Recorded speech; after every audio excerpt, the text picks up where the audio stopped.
Students, आज हम पढ़ने जा रहे हैं हमारा नया chapter real number. Okay, standard 10 में जब आप पहुंचे हो तो ये रियल नंबर आपने काफी सारी बार 9th में भी सुना था ये नाम। ओके, ऐसे ही नंबर्स आप स्टैंडर्ड 8 और 9th में भी रेशनल नंबर, नंबर सिस्टम्स, उसके बाद अब आपके सामने आ रहा है ये रियल नंबर। ओके, चल तो अब ये रियल नंबर आज हम स्टार्ट करने जा रहे हैं। रियल नंबर कौन से? ओके, तो आपको पता होगा कि काफी सारे ऐसे रियल नंबर है, पर उस टाइम जब हमने पढ़ा था 8 और 9th में जब, तब वो उसमें सिर्फ इंट्रोडक्शन था। तो रियल नंबर मीन्स कौन? That means all numbers. आप कहते थे जितने भी नंबर्स आप जानते हो वो सभी रियल नंबर में आते हैं। ओके, तो यहाँ पर भी हम वही रियल नंबर की बातें करने जा रहे हैं, पर रियल नंबर आज हमें जो देने जा रहा है वो किसका दिया हुआ रियल नंबर है? तो यूक्लिड का दिया, यानी यूक्लिड्स ने इस रियल नंबर के पीछे काफी सारी मेहनत की और Euclid's division lemma. First our topic Euclid's division lemma. Okay, Euclid's division lemma. अब यूक्लिड्स डिवीजन लेमा क्या है? ओके, तो यूक्लिड्स ने यहां पर हमें एक फॉर्मूला दी है, जो फॉर्मूला आप आगे के स्टैंडर्ड में जब पढ़ते थे तब ये फॉर्मूला आप यूज कर चुके हो। Okay, 8th standard, 6th standard, 7th standard में कैसे, कहां पर देखते हैं। सपोज एक एग्जांपल मैं आपको लेता हूं कि 7 डिवाइड बाय 3। ओके, 7 को 3 से हम डिवाइड करते हैं, क्या होगा? 3 2 6 करेंगे और बाकी क्या रहेगा? 1। तो इसको, ये 7 को क्या कहते हैं हम? Dividend. Okay, dividend is equal to 3 को क्या कहेंगे? डिवाइजर। ओके, इनटू 2 को क्या कहेंगे? क्वोशिएंट।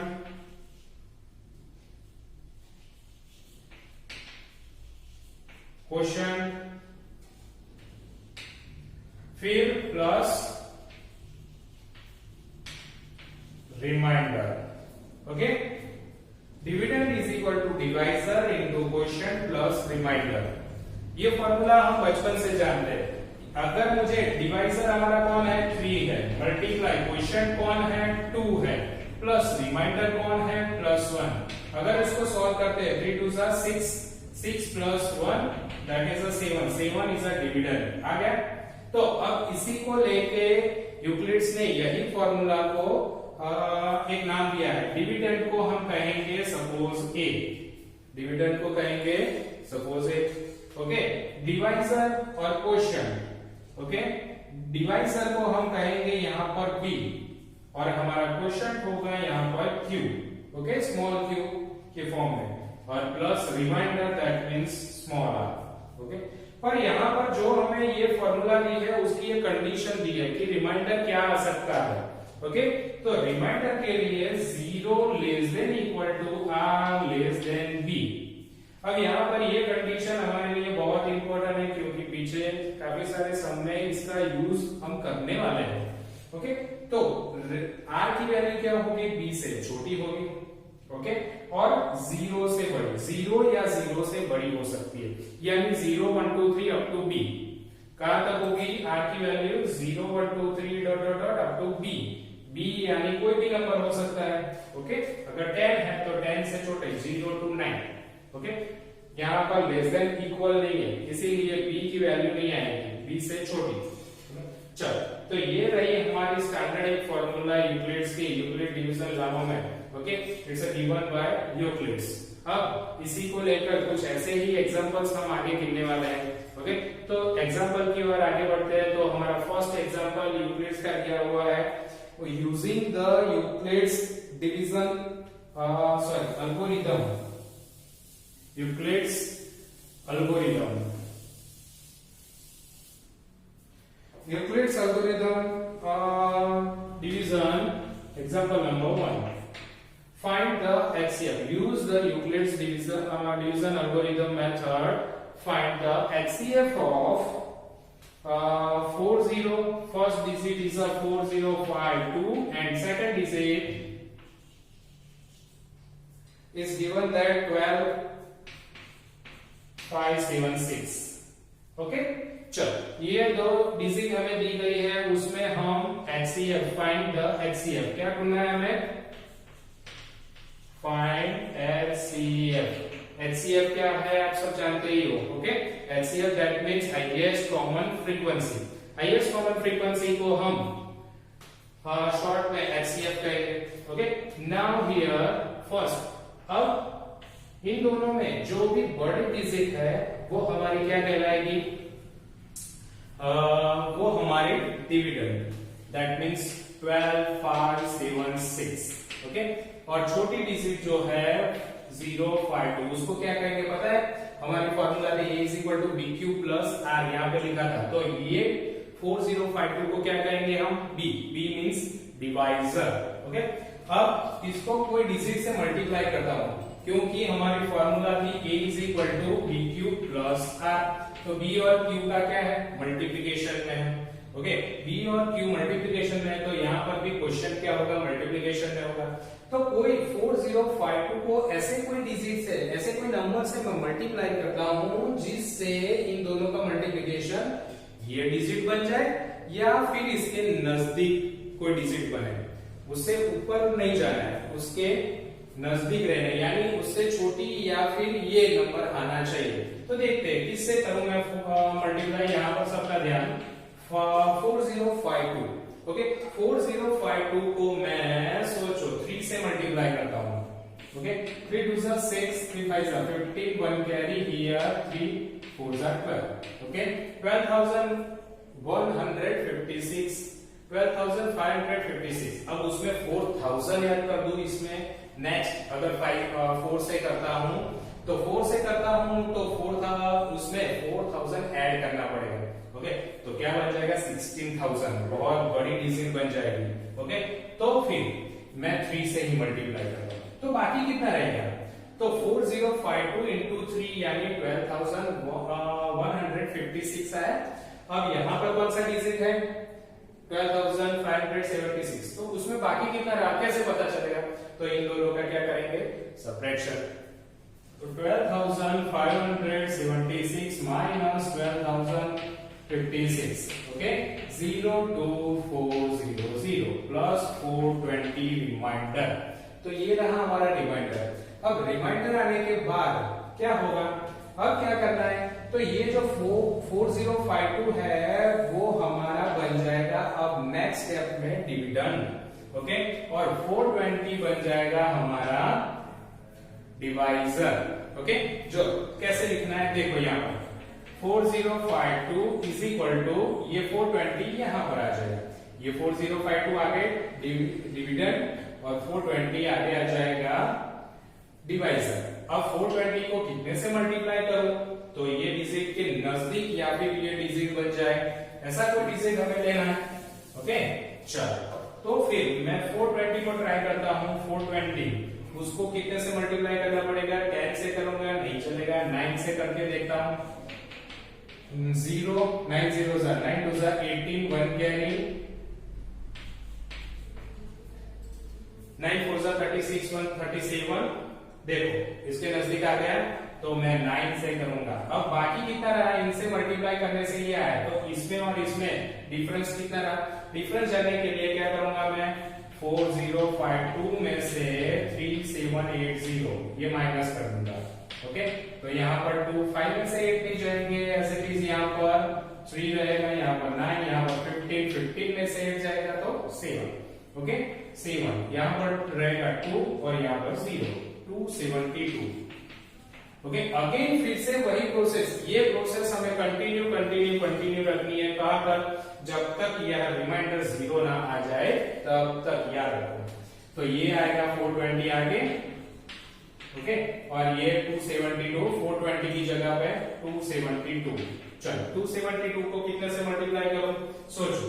अगर 4 से मल्टीप्लाई करूंगा तो बढ़ जाएगा, 2 से मल्टीप्लाई करूंगा तो बढ़ जाएगा, मैं 1 से ही मल्टीप्लाई करता हूं, प्लस तो बाकी कितना रहा, तो 420 माइनस 272, ये 1 से लिया मैंने, ओके। तो यही डिजिट रहेगा, तो इसमें से इन दोनों का सब्ट्रैक्शन करो तो मुझे डिफरेंस मिलेगा।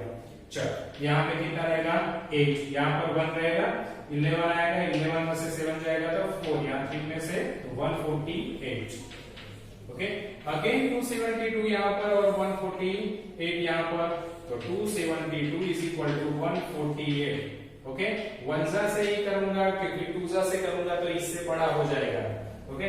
तो 1 से करता हूँ और 272 को 272 में से 148 माइनस करता हूँ, तो 272 माइनस 148, अगेन यहाँ पर कैंसिल करूंगा तो 6, यहाँ पर 12 आएगा, 12 में से 8 जाएगा तो 4, यहाँ पर 2, यहाँ पर 1, ओके।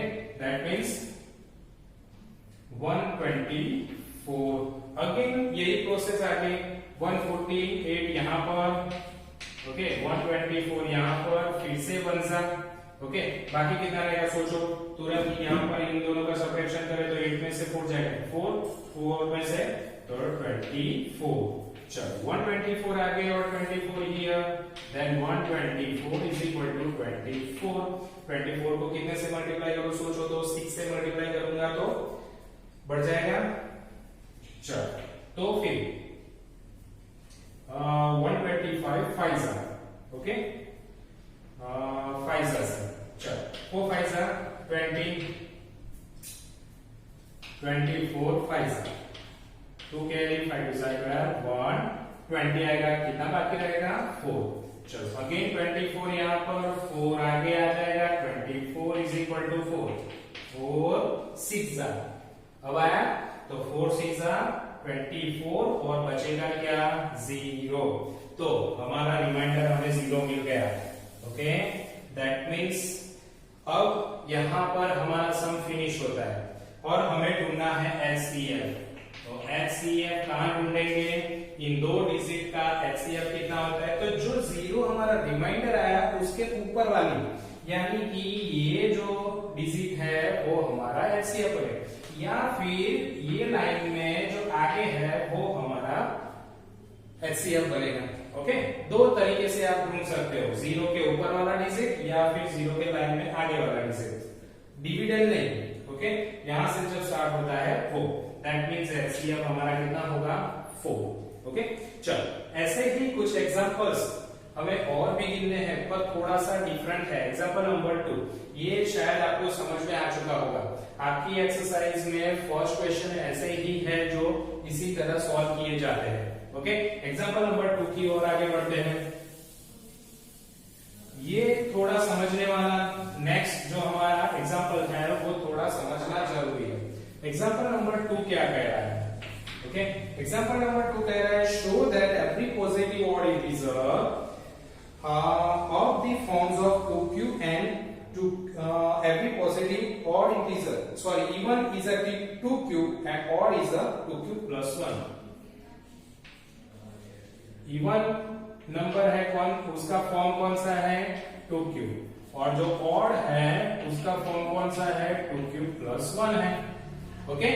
चल तो अब यहां पर ये 2q, यहां पर 2q का मतलब क्या, q के साथ कौन आता था याद करो, 2 के साथ b आता था, हमारी जो फॉर्मूला थी a is equal to 2q plus 1 sorry bq plus r, okay.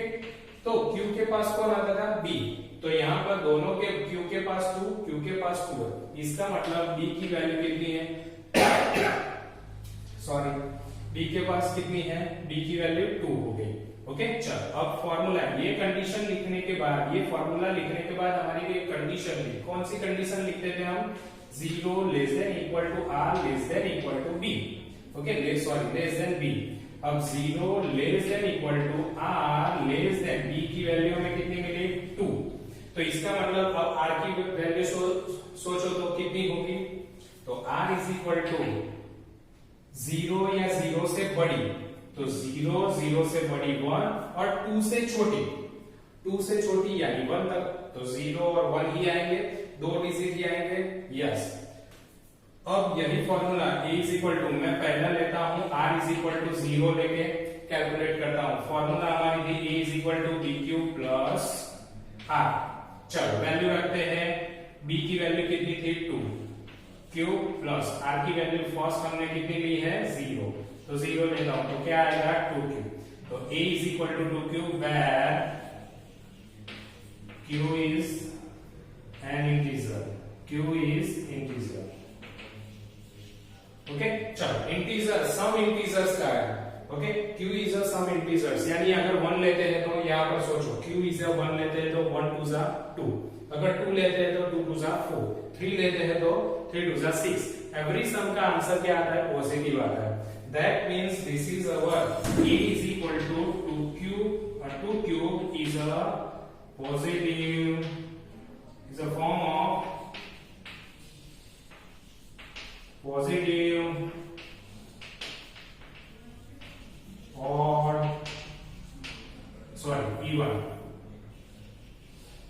even integers। Okay चलो अब दूसरा r इज इक्वल टू दूसरी कौन सी वैल्यू r की 1 लेते हैं, 1 लेके सॉल्व करते हैं तो a is equal to bq plus r। Okay then a is equal to b की वैल्यू क्या है 2q प्लस r की वैल्यू क्या लेने वाले 1, तो आ गया ये। अब value is integer, some integers. Okay some integers है तो q की वैल्यू अगर 1 लेते हैं तो 2 1 जा 2 प्लस 1 3 आ जाएगा, अगर 2 लेते हैं तो 2 2 जा 4 प्लस 1 5 आ जाएगा, यानी हर एक आंसर क्या मिलता है हमें ऑड मिलता है। Okay that means a is equal to 2q plus 1 is a form of positive और इंटीजर। ओके तो हो गया प्रूव हमारा सेकंड एग्जांपल। ओके बहुत ही इजी है। ओके आप भी सॉल्व कर सकते हो। इंपॉर्टेंट थिंग्स हमारी ये जो यूक्लिड्स ने जो फॉर्मूला दी है उसके साथ हमें कंपेयर करना है, और क्यू के साथ कौन होता है b, तो b की वैल्यू वैसे भी मिलने वाली है, आपको फॉर्म दिया होगा। तो ऐसा ही एक एग्जांपल नंबर 3 भी है, उसको भी चेक कर लेते हैं। चलो example number 3 as it is same इसके जैसा ही है।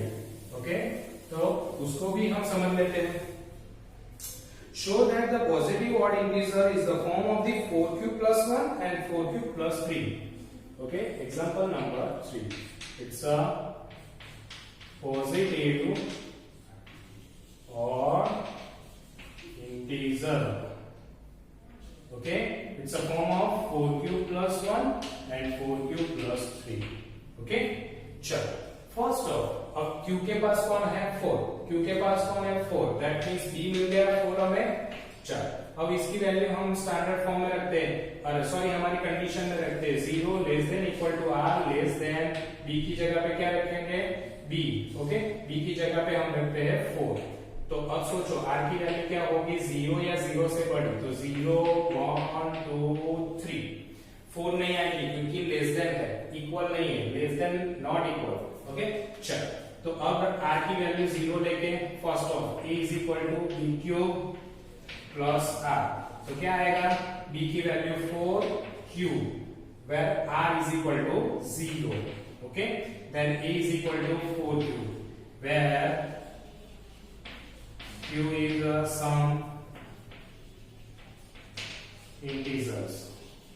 ओके सम इंटीजर्स, अब 1 रखते हैं तो 4 1 जा 4, 2 रखते हैं तो 8, 3 रखते हैं तो 12, देन ऑड अरे इवन मिल रहा है, हमें कौन से चाहिए ऑड चाहिए, तो ये फॉर्म आएगा नहीं। That means a is equal to 4q is not form of positive और इंटीजर्स। ओके चल अब दूसरा चेक करते हैं, r इज इक्वल टू 1 रखें। Okay then a is equal to, आप समझ में आ गया 4q प्लस 1 आएगा डायरेक्टली, b क्यूब ये फॉर्मूला दिया हमें, b की जगह पे क्या रखा मैंने 4, r की जगह पे क्या रखा 1 रखा, तो 4 क्यूब 1 आया। Where q is equal to some integers. Okay, चल क्यूब 1 लेते हैं तो 4 1 जा 4 प्लस 1 क्या आएगा 5। ओके, 2 लेते हैं तो 4 2 जा 8 प्लस 1 9, तो सभी ऑड मिल रहा है, दैट मींस ये हमारा फॉर्म है। ओके, तो a is equal to 4 cube plus 1 is a form of positive odd integer. Okay, next r is equal to 2 लेके चेक करते हैं तो a इज इक्वल टू क्या आएगा 4 क्यूब प्लस 2। अब where q is some integer. Okay, चल अब 1 लेते हैं तो 4 1 जा 4 प्लस 2 6 आएगा, 2 लेते हैं तो 4 2 जा 8 8 प्लस 2 10 आएगा, तो सभी इवन मिल रहे हैं, तो ये नहीं है हमारा form. Next r is equal to 3 लेते हैं तो a is equal to 4 cube plus 3। Check करते हैं वैल्यू क्या है, q is a some integers. चलो 1 लेते हैं तो 4 1 जा 4 प्लस 3 7, 2 लेते हैं तो 4 2 जा 8 प्लस 3 11, तो सभी ऑड मिल रहे हैं, that means a is equal to 4 cube plus 3 is a positive odd integer. Odd integers. Okay, तो दो फॉर्म मिले 4 क्यूब प्लस 3 और 4 क्यूब प्लस 1। कहां गया हमारा, ये रहा पॉजिटिव ऑड इंटीजर। ये 4 क्यूब प्लस 2 और 4 क्यूब वो इवन पॉजिटिव है, वो हमें चाहिए नहीं। हमने चारों चेक करके देख लिया, उसमें से कौन सा आया 4 क्यूब प्लस 1 और 4 क्यूब प्लस 3, ये पॉजिटिव ऑड इंटीजर के फॉर्म में हमें मिला। नेक्स्ट एग्जांपल की ओर जाते हैं, example number 4। Okay, example number 4 क्या कहता है, चलो तो आप सबने पढ़ा होगा, आपके पास टेक्स्ट बुक है। ओके, आप पढ़ के मुझे बताना। ओके, एग्जांपल 4 में कहा है एक स्वीट सेलर है। ओके, स्वीट सेलर के पास कुछ बर्फीज है, पर उसमें कौन सी बर्फीज है, तो 420 kg, 420 kg इट्स अ काजू barfi. Okay, and 180 kg, sorry 180 kg नहीं है, सॉरी पीस है। ओके, बादाम बर्फी। ओके, काजू barfi and badam barfi. Okay, and they take up least area of the tray. Okay, उसको अरेंज करना है, वो जो सेलर है, वो सेलर के पास 420 पीस ऑफ काजू बर्फी है और 180 पीस ऑफ बादाम बर्फी है। अब उसको एक ट्रे में, उसके पास एक ट्रे है, उस ट्रे में उसको अरेंज करना है। अरेंज करना है तो कम से कम area, least area of required. Okay, उसको कम से कम एरिया में अरेंज करना है। बट नेक्स्ट क्वेश्चन पूछा है, what is the maximum number of barfi that can be placed in each of the stack. हर एक स्टक यानी जो टावर बनाएगा बर्फी का, अब बर्फी में ऐसा जरूरी नहीं है कि वो टावर काजू बर्फी का ही हो, वो मिक्स करके भी उसको रख सकता है। ओके, पर उसको अरेंज करके जो टावर बनाना है, वो टावर सब में इक्वली आना चाहिए। अगर मान लो उसने 5 टावर्स बनाए हैं, ओके, तो 5 टावर्स में सभी बर्फी यानी कि जितनी भी बर्फी हो, एक टावर में सपोज 20 है तो सभी में 20 20 20 ही आनी चाहिए। मुझे नहीं पता, ओके, पर इसका मतलब क्या हुआ, क्वेश्चन हमारा है, पूछा है what is maximum number of barfi that can be place in a stack. Okay, तो मैक्सिमम का मतलब क्या होता है, highest means HCF, highest common factor. Okay, तो इसी से ही हमें पकड़ना है कि एलसीएम ढूंढना है कि HCF ढूंढना है। पीछे एलसीएम वाले भी समाएंगे, ऐसे एक वर्ड प्रॉब्लम, तो उसमें ये हाईएस्ट, मैक्सिमम, लार्जेस्ट, ये सभी चीजें क्या होती है, दैट इज अ HCF। और लीस्ट है, स्मॉल है, या फिर क्या कहते हैं, कम से कम। ओके, तो ऐसी कोई अगर बात करिए क्वेश्चन में, तो उसमें एलसीएम आएगा। चलो यहाँ पर HCF ढूंढना है, वही प्रोसेस हम करते हैं, कौन सी, यूक्लिड्स वाली। जो बड़ा नंबर है वो डिविडेंड और छोटा नंबर है वो डिवाइजर। ओके 180 को स्टार्ट करते हैं। 180 को कितने से स्टार्ट करो? 2 से करूं? चलो 2 तो कितना बाकी रहेगा? 360। 18 2 360। 360 में ऐड कर दो 40 और देन 60 बाकी रहेगा 9।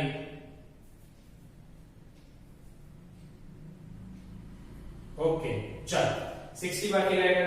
ओके और 180 यहाँ पे आगे आ जाएगा और 60 का आएगा यहाँ पर 60 से 16 3 ओके प्लस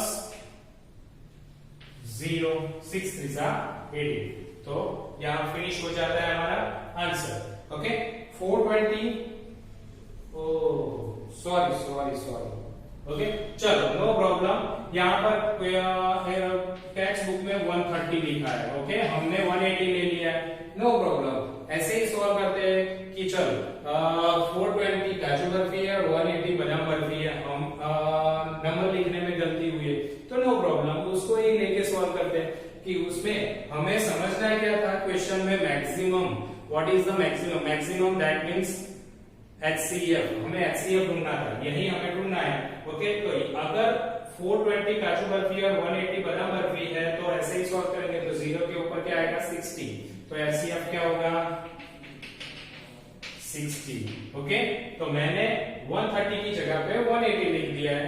आपको 130 लिख के फिर से सॉल्व करना है। ओके तो आपका रिवीजन हो जाएगा। ओके तो आज हम ये हमारा फर्स्ट पॉइंट था। अब फर्स्ट पॉइंट में भी यहाँ पर कुछ बातें हैं ऐसी जो आगे हमने सेकंड और थर्ड जो सम्स गिने उसके रिलेटेड भी और भी दिमाग हमें लड़ाना है। ओके तो आपकी प्रैक्टिस वो प्रैक्टिस वर्कशीट में भी आपको मिलेंगे ऐसे ही एक्स्ट्रा सम्स। ओके पर उससे पहले आपको एक्सरसाइज 1.1 कंप्लीट करनी है। उसमें क्वेश्चन नंबर 1 2 3 ओके ऐसे ही कुछ सम्स है 1 2 3 को आपको ऐसे ही सॉल्व करने हैं। ओके और सॉल्व करने के बाद जो मैं वर्कशीट दूंगा वो भी आपको सॉल्व करना है। Okay thank you.